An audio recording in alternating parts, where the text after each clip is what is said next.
Eu quero te convidar a abrir a sua Bíblia no primeiro livro do profeta Samuel. 1 Samuel, a partir do capítulo 1, versículo 1. Samuel 1:1.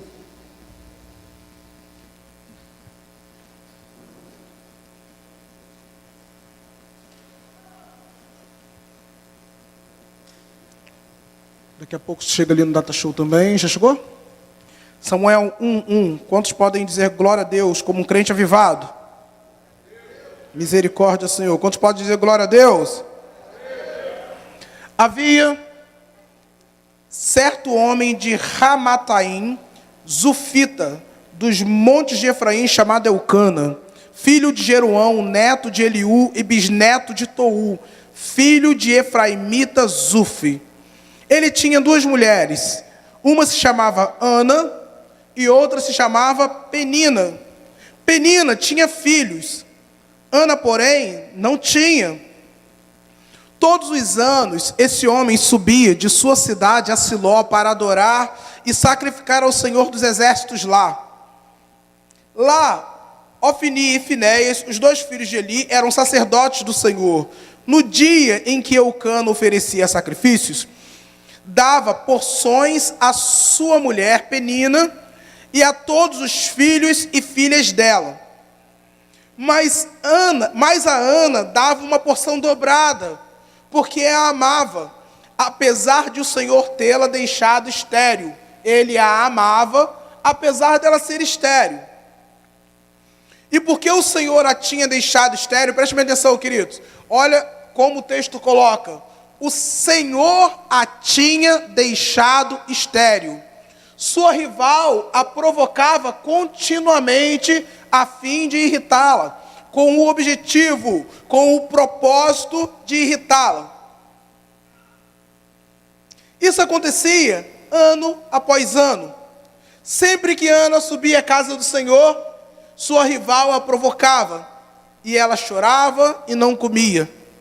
Eucana, seu marido, lhe perguntava: Ana, por que está chorando? Por que não come? Por que está triste? Será que eu não sou melhor para você do que 10 filhos? Certa vez, quando terminou de comer e beber em Siló, estando o sacerdote ali sentado numa cadeira, junto à estrada do santuário do Senhor, Ana se levantou e, com a alma muito amargurada, chorou muito e orou ao Senhor, e fez um voto dizendo: ó Senhor dos exércitos, se tu deres atenção à humilhação de tua serva, te lembrares de mim e não te esqueceres de tua serva, mas lhe deres um filho, eu o dedicarei ao Senhor por todos os dias de sua vida, e o seu cabelo e a sua barba nunca serão cortados. Enquanto ela continuava a orar diante do Senhor, Eli, o profeta, observava sua boca. Como Ana orava silenciosamente, seus lábios se mexiam, mas não se ouvia sua voz. Então ele pensou que ela estivesse embriagada e lhe disse: até quando você continuará embriagada? Larga o vinho, abandona esse vinho. Ana respondeu: não se trata disso, meu senhor.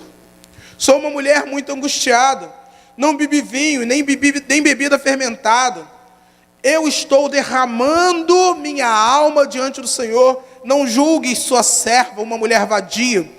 Estou orando aqui até agora por causa de minha grande angústia e tristeza. Ele respondeu: vá em paz, e que o Deus de Israel conceda a você o que você pediu. Que ele, a propósito, não fazia ideia do que se tratava. Ela disse: espero que sejas benevolente para com a tua serva. Então ela seguiu o seu caminho, comeu, e o seu rosto já não estava mais abatido.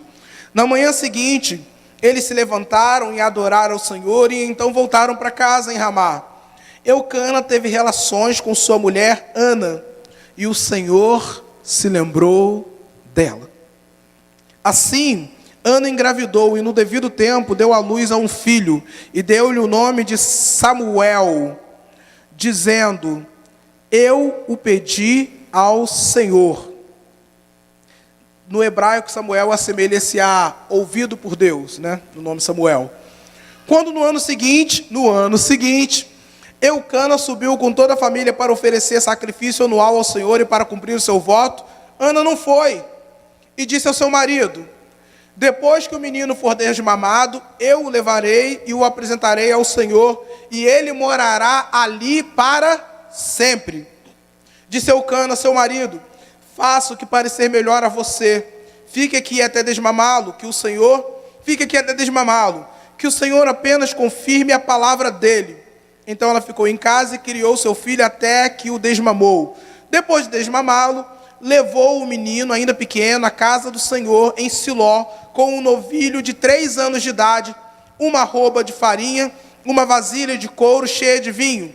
Eles sacrificaram o novilho e levaram o menino a Eli. E ela lhe disse: meu senhor, juro por tua vida que eu sou a mulher que esteve aqui a teu lado, orando ao Senhor, lembra de mim?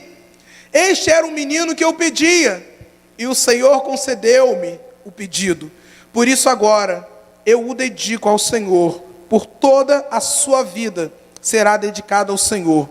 Eli adorou, e ali adorou o Senhor. Pai, eu te peço que a tua palavra nessa noite, ela destrave os nossos olhos, que ela inflame o nosso coração, que ela desate os nossos pés para o nosso destino e as nossas mãos para nos mover conforme o seu propósito. Que a tua palavra gere em nós, Pai, um novo nível, uma nova medida de fé. Em nome de Jesus, amém. Glória a Deus. Temos falado sobre fé, provisão e fé, e temos, conforme eu introduzi um pouco mais cedo no culto de hoje, que o Senhor, Ele sempre prova a fé dos seus filhos. Com qual propósito? De nos fazer crescer. Preste bem atenção na evolução do texto. Um homem chamado Eucana tinha 2 mulheres, Ana e Penina. Uma tinha filho, a outra era estéril.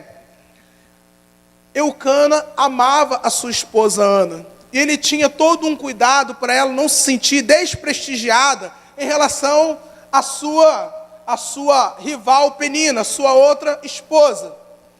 Todas as vezes que ele subia para ofertar e para sacrificar, havia uma medida para a esposa e uma medida para os filhos. Como Ana não tinha filho, ele dava uma medida dobrada para Ana, como cuidado, como proteção. Só que, apesar do amor do seu marido, essa mulher era constantemente espizinhada por Penina. Ela humilhava, ela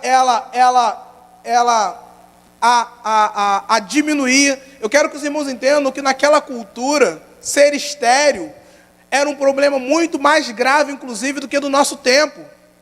Uma mulher que não podia dar luz a um filho. Para você ter noção, uma mulher que não gerava um filho menino, já era algo muito crítico naquele tempo. Porque todo homem precisava ter um filho homem, para que o seu legado pudesse continuar.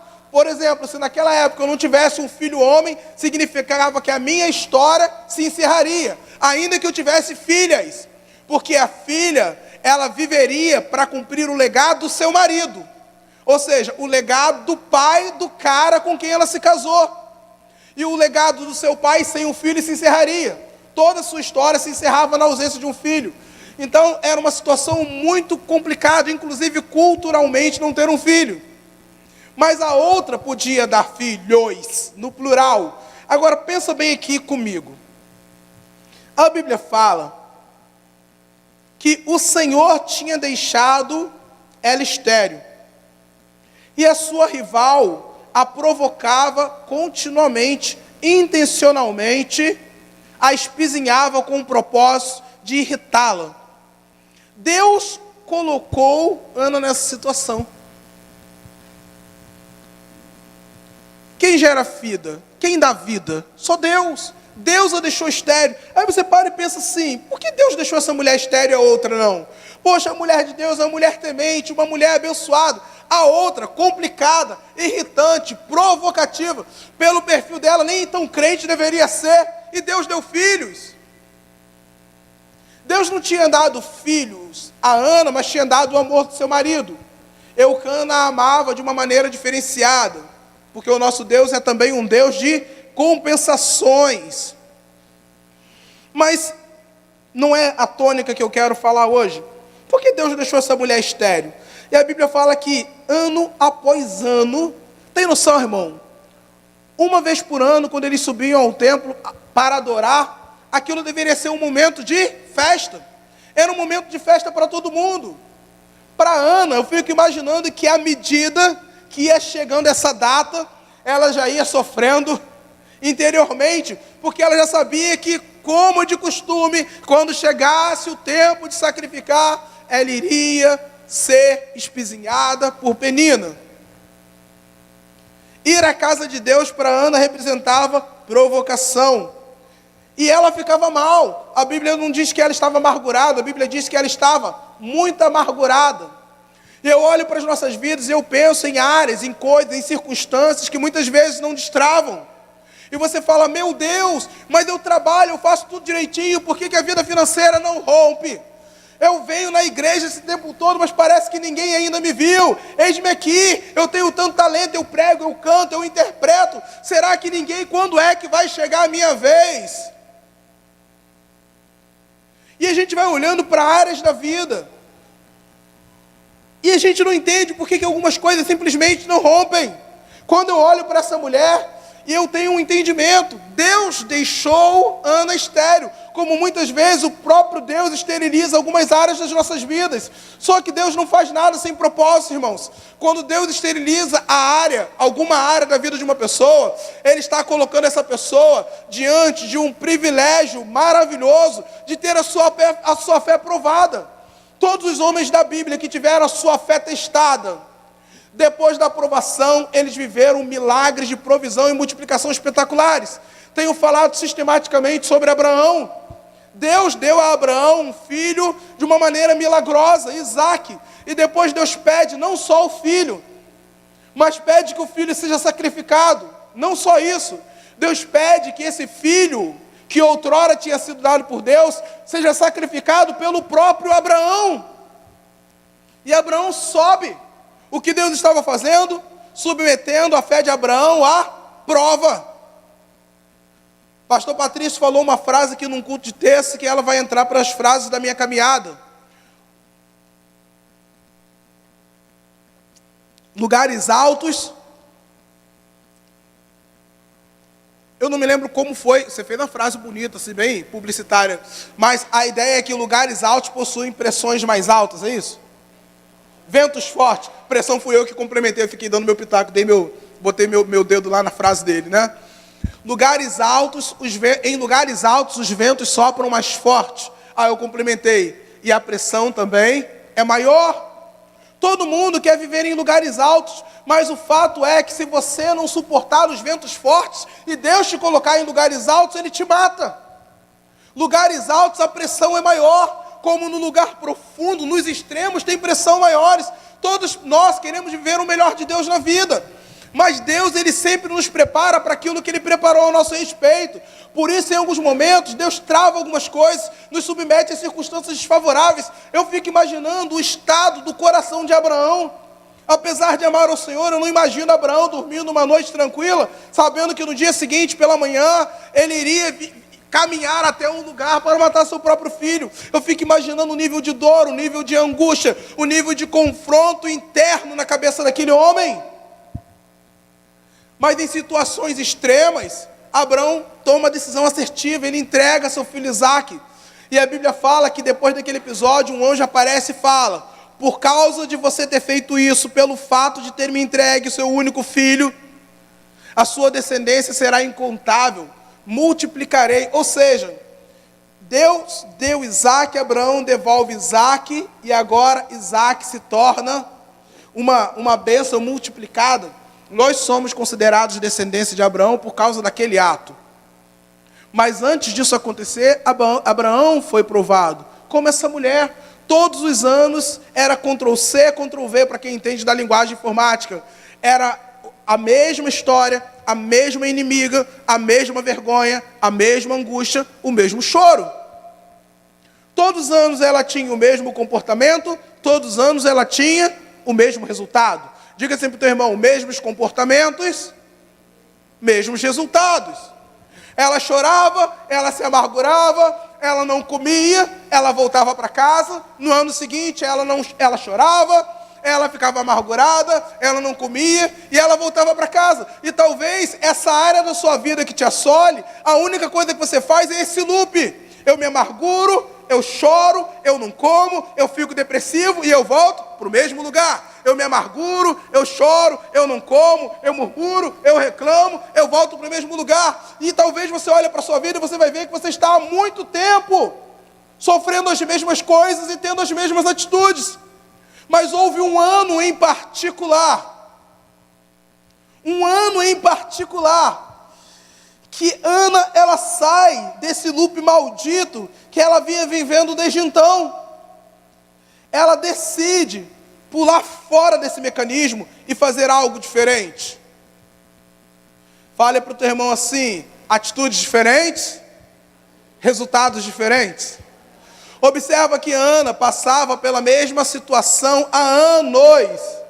Há anos, nada mudava.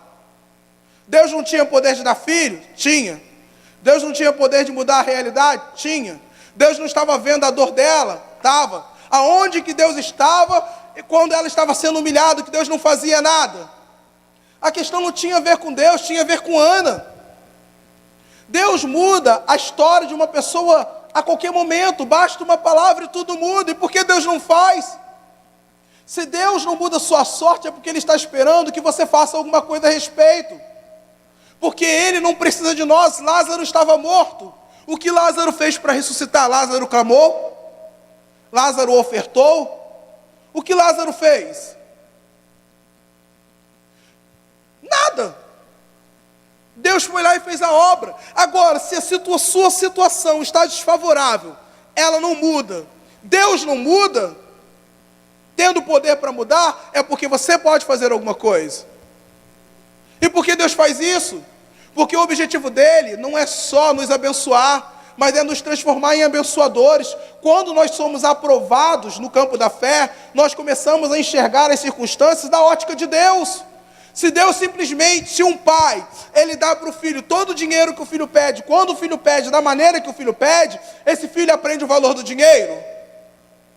Ele aprende a administrar? Aí o que o pai faz? Ele começa a provocar alguns caos intencionalmente na vida do filho. O filho vira e fala assim: pai, me dá 100 reais. O pai fala: não, mas se você me ajudar na empresa, no final de semana eu te dou. O pai está gerando um transtorno na vida do filho? Tá. O pai está tornando a vida do filho mais difícil? Está.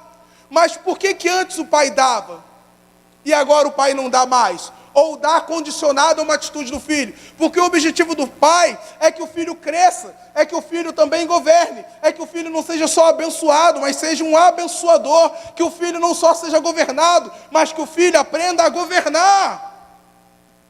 A criança não faz nada por si só. O que nos torna adultos, o conceito de maturidade, não tem a ver com idade cronológica. O conceito de maturidade tem a ver com a nossa disposição em assumirmos as responsabilidades que nos são apresentadas dia após dia. Maturidade tem a ver com responsabilidade. Tem muitas pessoas com 40 anos e que ainda fogem das suas responsabilidades. O cara está no 5º casamento porque ele não quer lidar com os dilemas do dia a dia de um casamento. O cara já passou por 50 empresas porque ele não quer lidar com a afronta, com a correção ou com os desafios do dia a dia. Apesar de ser velho e imaturo. Maturidade tem a ver com responsabilidade. E Deus, o propósito do coração de Deus é que nos tornemos filhos maduros. Existe uma palavra no grego chamada huios, que é uma palavra que traduz-se para filhos. Existe uma palavra chamada teknon. Teknon é o filho que é filho cronológico. Fulano é filho de Beltrano, teknon. Fulano é filho de Ciclano, huios. Huios significa o cara que é filho pela maneira de proceder. Cara, você é filho de fulano, como você sabe? Você tem o mesmo padrão de comportamento dele. Você fala como ele, você se parece com ele. Pode não parecer fisicamente, mas você tem o jeito dele, ruios. Aí a gente traduz de uma maneira simples para filhos maduros, mas não é isso. É filhos que se parecem com o pai pela maneira de proceder. O desejo do coração de Deus é que as pessoas olhem para nós e vejam o nosso Pai. Que as pessoas olhem para nós e lembrem dele. Mas para isso, irmãos, nossa fé é provada. Observa que ano após ano, Ana era reprovada.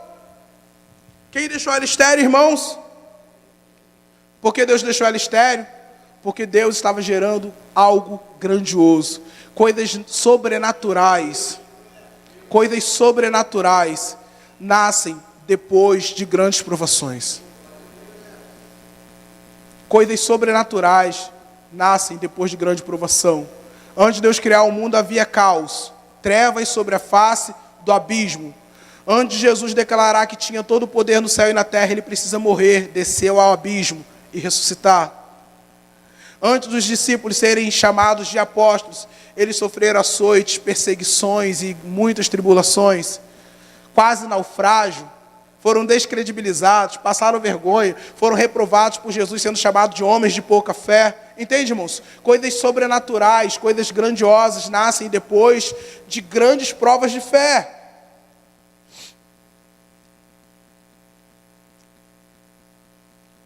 Vamos lá.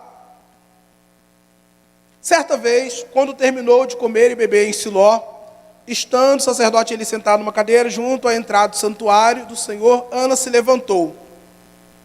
E com a alma muito amargurada, chorou muito e orou ao Senhor, dizendo... Preste bem atenção.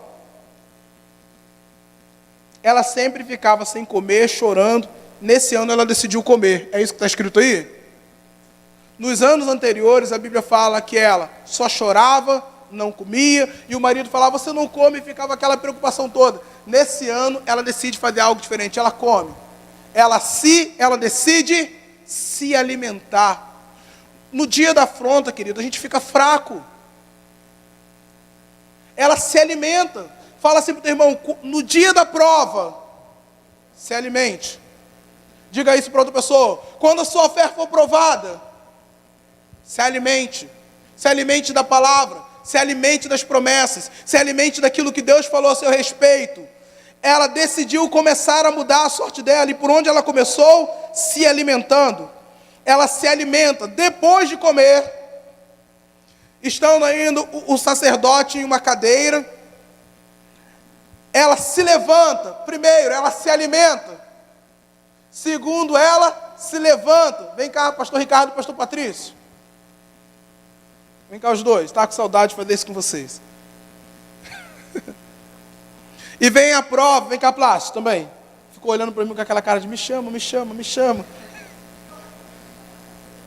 Vem cá os três, aqui ó.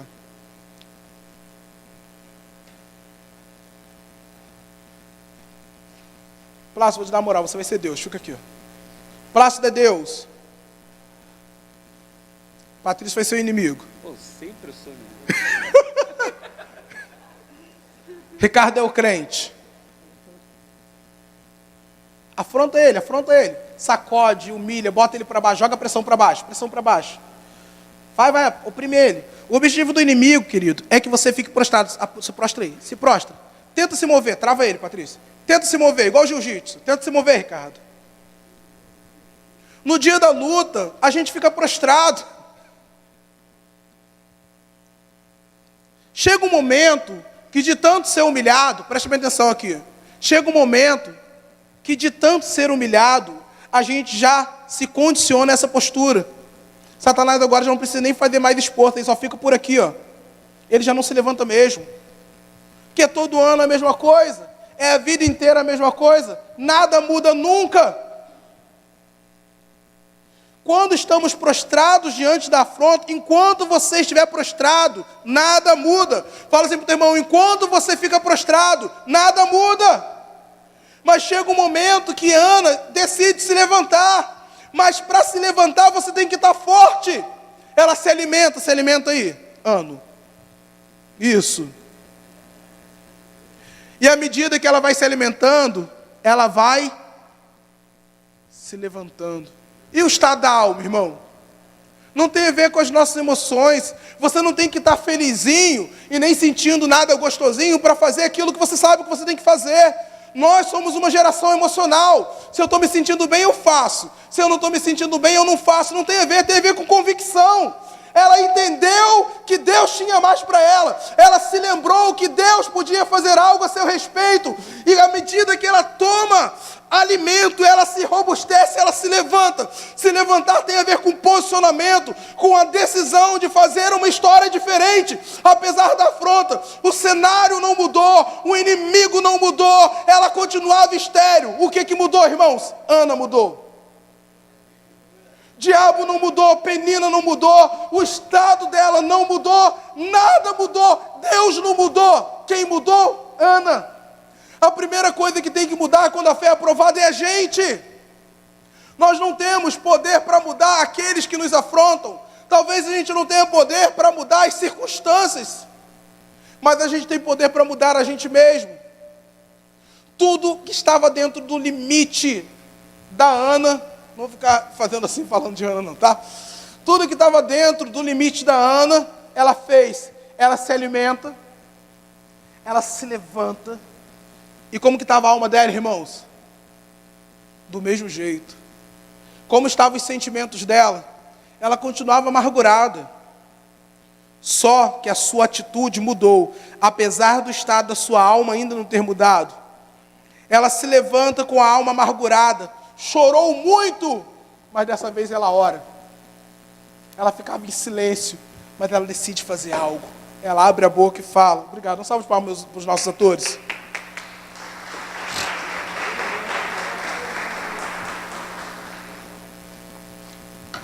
E ela faz um voto dizendo: ó Senhor dos exércitos, se tu deres atenção à humilhação de tua serva, e te lembrares de mim, e não te esqueceres de sua serva, mas me deres um filho, então eu o dedicarei ao Senhor todos os dias da sua vida, e o seu cabelo e a sua barba não serão cortados.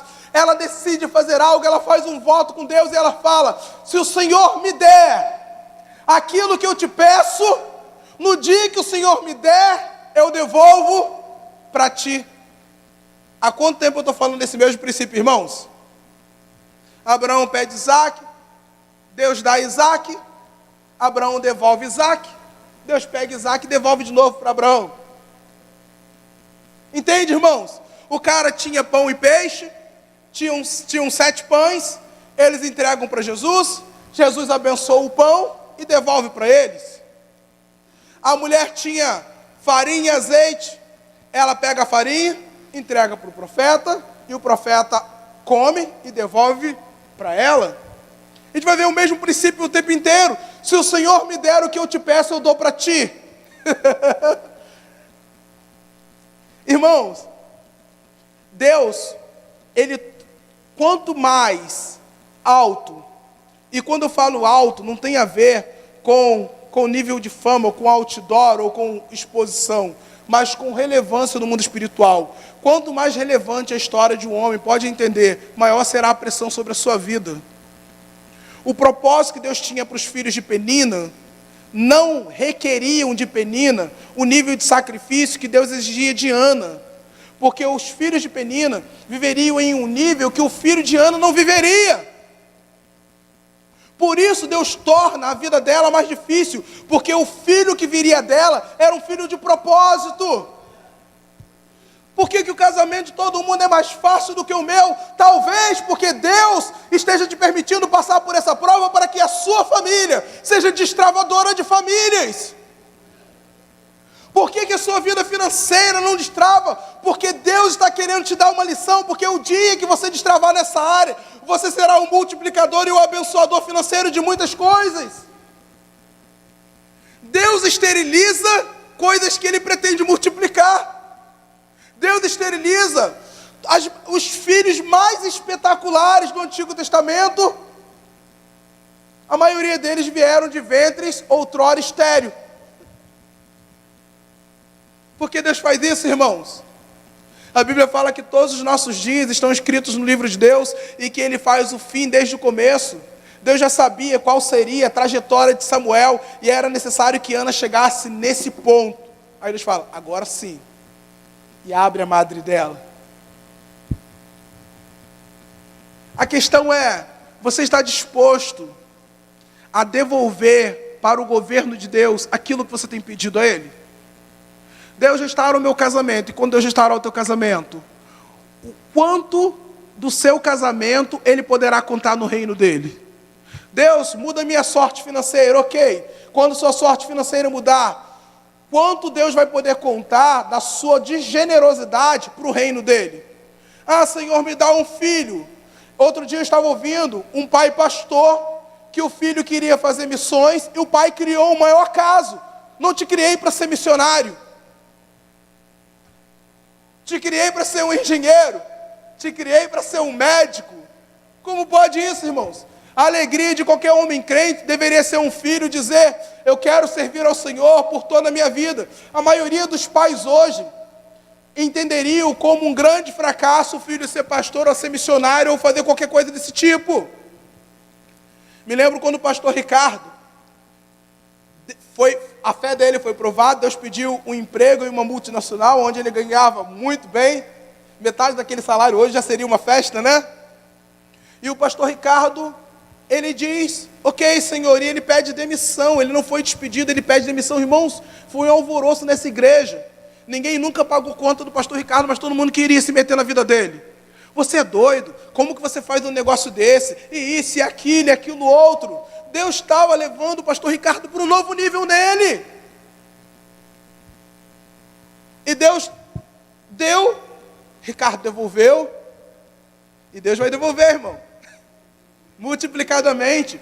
Tudo aquilo que Deus te dá e que você devolve para Ele, quando volta para você, volta com potencial de multiplicação, irmão. Ah, então significa que se eu disser para Deus que meu filho é dele, Deus vai me dar mais 10 filhos? Então eu quero ver eu dar meu filho para Deus. Não, não é isso. Significa que o seu filho vai ser um multiplicador. Você pega o seu filho e fala: Senhor, esse filho é teu. Eu me comprometo a que o meu filho viverá na sua casa por toda a vida. Cara, no final da sua história, você saber que o seu filho abençoou, transformou, libertou, salvou vidas, que o seu filho foi um multiplicador de vidas. Quanto vale isso, irmão? Mas tem crente que fala assim: o filho é meu, Deus tira o olho porque é meu. Deus está dado, o filho é meu. Aí a criança quer vir para a igreja no domingo, o pai quer ficar em casa vendo Fantástico. Aí o que Deus faz? Deus tem um propósito com a vida daquele filho. Deus esteriliza alguma área da vida da pessoa. E a pessoa fica ali no círculo da desgraça. Quem botou a pessoa ali, irmão? Mas Deus botou a pessoa para ficar ali muito tempo. O tempo necessário até que a pessoa faça a parte que lhe cabe. Ela não tinha o poder de se tornar fértil, mas ela tinha o poder de se alimentar. Ela tinha o poder de se levantar. Ela tinha o poder de fazer um voto a Deus. Ela tinha o poder de ir até o seu limite. Ela já tinha feito tudo o que ela podia fazer. A Bíblia fala de uma mulher que tinha uma hemorragia, um fluxo de sangue durante 20 anos. Essa mulher era financeiramente bem-sucedida. Ao longo de 20 anos, ela já tinha gastado tudo o que tinha. Fala assim, tudo o que tinha.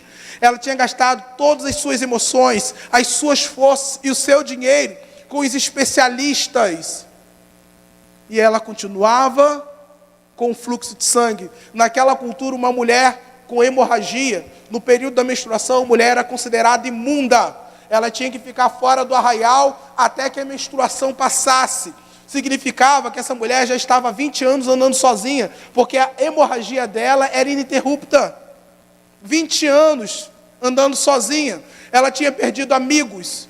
Ela tinha perdido a sua honra. Ela tinha perdido o seu recurso.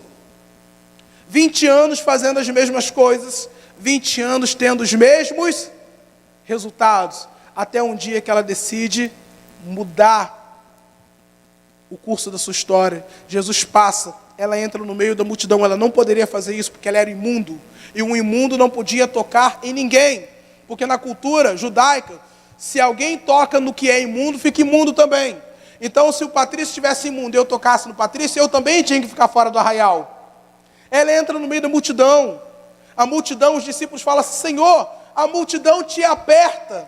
Como o Senhor fala, quem me tocou? Ou seja, tinha muita gente. Jesus estava comprimido no meio da multidão. Ela entra no meio de todo mundo e a Bíblia diz que ela dizia para si mesma: se eu tão somente tocar na aba das vestes dele, eu tenho certeza, eu creio que eu serei curada. E ela toca na orla do manto de Jesus. E Jesus para e fala assim: opa, alguém me tocou. Jesus sabia quem tinha tocado nele, querido? Mas por que ele pergunta quem me tocou? Porque ela tinha que concluir o que ela começou, ela tinha que se expor. Ela tinha que se expor. Assim como essa mulher se expõe,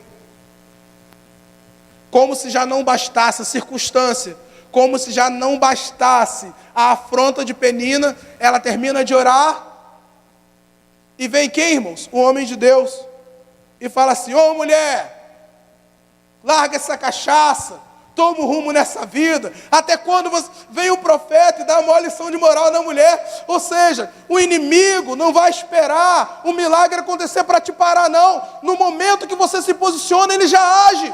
Até então era Penina, mas no momento que ela decide se mover, vem da última pessoa que poderia fazer aquilo, vem do sacerdote. E ela fala assim: não me julgue como uma vadia. Agora olha só, irmãos, à medida que o posicionamento muda, o nível de afronta aumenta. Agora preste bem atenção aqui, ó. Orava, tal, o profeta, o sacerdote dá esse vacilo, e ela fala: não julgue, espera que seja benevolente com a tua serva. Então ela seguiu o seu caminho, comeu, ou seja, comeu de novo, porque ela já tinha comido antes, e aqui fala que ela comeu de novo. Ou seja, ficar sem comer nunca mais, né? E o seu rosto já não estava mais abatido. A afronta continuou, mas ela mudou. O semblante dela mudou. Quando que o milagre aconteceu na vida de Ana? No momento que ela se deitou com seu marido? Não, aqui. A nossa sorte não muda quando a bênção materializa. A nossa sorte muda quando o nosso posicionamento muda. A materialização da bênção é só questão de tempo. A Bíblia fala que Daniel estava orando durante 21 dias. A bênção levou 21 dias para chegar até ele. Mas no primeiro dia, o anjo chega e fala assim: no primeiro dia que você clamou, eu fui enviado. Quando a bênção de Daniel foi liberada? No minuto que ele se posiciona. Mas teve uma batalha no campo espiritual. Ela termina de orar, irmãos. Aí você fala: 20 anos na mesma situação, você fala assim: não, a partir de hoje minha história muda. E você sai do culto e fala: Senhor, a partir de hoje vai ser diferente. Você chega em casa, vem a tua mulher e fala assim. Depois fica naquela espiritualidade toda, chorando na igreja aí, para chegar aqui e fazer isso. Aí vem o seu marido, te dá um balde d'água. Vem um crente, traz uma palavra: eis que assim diz o Senhor, uma palavra do inferno para destruir a sua vida. Ela foi afrontada, ela tinha acabado de fazer um voto com Deus, e vem um nível de afronta muito mais agressivo. Mas ela perseverou, e a Bíblia fala que quando ela levanta, ela já não era mais a mesma. A depressão tinha ido embora, a amargura tinha ido embora, o choro tinha cessado, ela já estava fértil. A esterilidade acaba quando o nosso posicionamento muda. Eu quero te convidar a se colocar de pé nessa hora. E você fala assim: cara, por que tem áreas, pensa comigo, porque tem áreas da vida de uma pessoa que são tão fluidas, tudo flui, mas outras áreas são tão complicadas. Tem pessoas que o casamento é uma bênção, na igreja é uma bênção, na saúde é uma bênção, mas na vida financeira é sempre a mesma prova.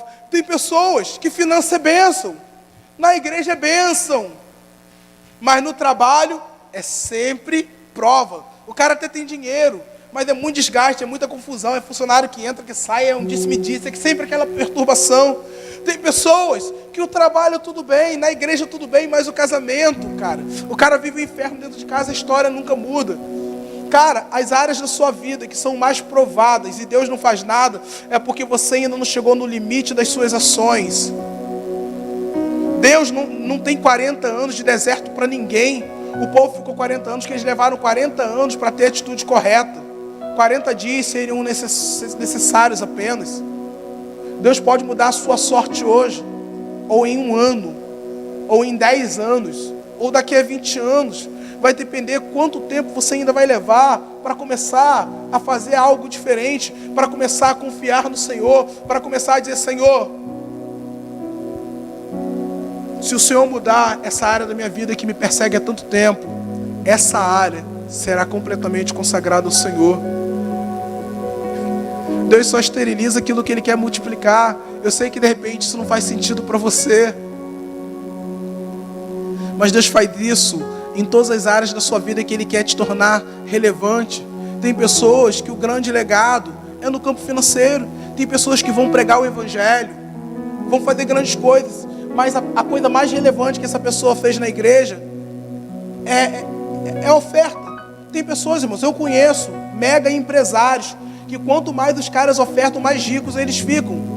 O grande segredo de Deus na vida daquele cara é ser um mantenedor. Tem outras pessoas que, muito embora tenha finança, tenha dinheiro, mas o chamado do cara é para pregar o Evangelho. Quando o cara prega, as pessoas se destravam. Tem pessoas que o mistério é com a família. Tem pessoas que o mistério é com a empresa. A minha empresa é meu campo missionário. Eu não sou um grande pregador, cara, mas todo mundo que entra na minha empresa, as vidas são restauradas, a finança é restaurada. Essa pessoa vem perturbada, ela encontra paz. A área da sua vida mais perturbada é a área que Deus mais quer te usar. Ao longo da minha trajetória, eu tenho entendido isso. A todas as áreas da vida de um homem, aonde os níveis de luta são maiores, estão relacionados ao nível de propósito com aquela área específica. Se existe uma área da sua vida que é sempre muito dolorosa, é porque Deus quer te usar nessa área. Deus tem algo grandioso, mas você precisa se predispor em seu coração a mudar o seu comportamento. Por onde eu começo? Tomando alimento sobre a minha vida. Como eu alimento o meu corpo com comida? Como eu alimento a minha alma? Corpo fraco, comida. Alma fraca, se alimenta de quê? Hein, irmãos? Como você alimenta a alma? A alma é alimentada por informações. Boas informações é o alimento estragado que deixa a alma doente, como uma comida estragada deixa o corpo doente. Eu começo a me alimentar de tudo aquilo que Deus falou sobre mim. Eu começo a alimentar das promessas. Eu começo a alimentar da palavra que fora liberada a meu respeito. Eu começo a me alimentar do propósito de Deus. E à medida que eu me alimento, eu vou me fortalecendo ao ponto que eu me levanto. E quando eu me levanto, eu ajo. Você não consegue agir prostrado. Você só deve se prostrar diante do Senhor. Mas se você está prostrado diante das circunstâncias, entenda, esse não é o seu lugar. Esse não é o seu lugar. A prostração diante do Senhor, ela é voluntária. Mas a prostração diante das circunstâncias, não. Você é submetido, subjugado àquela prostração. E onde que Deus está, que Ele não faz nada? Ele quer que você vença. Jesus venceu Satanás, as circunstâncias, as tentações, as provas. Não como Deus, Ele venceu como homem. Na força do Senhor você vencerá as circunstâncias, atravessará desertos. Tem uma música que a gente cantou aqui, eu sei, nada é impossível. A gente consegue cantando ela lentinha? Nada é impossível para quem crê, irmãos. Não há realidade que Deus não mude. Agora a pergunta é: se Deus te der o que você quer, o que você vai fazer com isso? Se Deus te der o que você pede, será que Ele vai poder contar com isso? Será que Deus vai poder contar com a sua vida, com o seu casamento, com o filho que você pede? Será que Ele vai poder contar com o dinheiro? Será que Ele vai poder contar com um dom? Ou você vai usar o dom para a sua própria vaidade, para o seu próprio ego, para a sua própria glória? O quanto o reino poderá contar com aquilo que você pede a Deus? O quanto o Senhor poderá contar contigo quando isso mudar? Se aquele povo entra em Canaã em 40 dias, eles continuariam escravos até hoje. Eles não tinham o necessário para possuir Canaã. Eles já saíram do Egito. Na primeira prova eles murmuraram. Na primeira prova, isso revelava o estado da alma daquele povo. Eles estavam livres, mas ainda eram escravos. Faraó vem. Deus tinha provado, dado provas de sinal, de poder e prodígios. liberta aquele povo. Aquele povo era uma nação inteira, irmãos. Representava um buraco econômico no Egito gigantesco. A possibilidade deles saírem dali era zero. Deus os tira. Na primeira luta diante do Mar Vermelho, o que eles fazem? Murmuram contra Moisés. Se fosse para a gente morrer aqui, era melhor ter ficado no Egito. Eles ainda eram escravos. Eles ainda estavam prostrados. Eles ainda estavam fracos. Eles ainda estavam com um coração cheio de amargura. Fé e amargura não habitam no mesmo coração. Fé e amargura são incompatíveis. Aonde a fé não há amargura, aonde há amargura não há fé.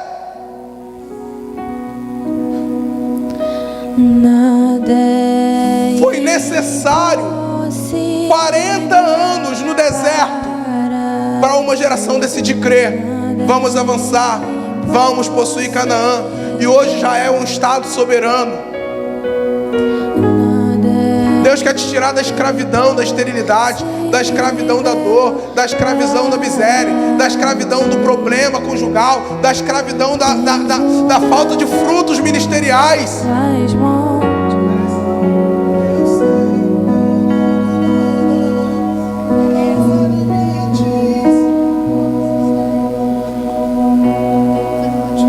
Fala com Deus, querido. Só há um mediador entre Deus e os homens, Jesus Cristo homem.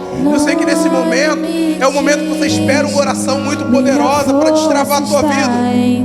Pensa bem, se Deus não faz, você acha que é eu que tenho que fazer? Aonde começa, querido? Na sua atitude. Não é a minha oração que vai destravar a sua vida, é a sua oração que vai destravar a sua vida. Não é a minha mão sobre você que vai destravar a sua vida, é a sua mão erguida aos céus que destrava a sua vida. Não sou eu dizendo, Senhor, muda a sorte do meu irmão. É você dizendo, Senhor, muda a minha sorte. Para de esperar dos homens, para de colocar mediador. É você com Deus, é você com Deus, é você com Deus. Entende isso?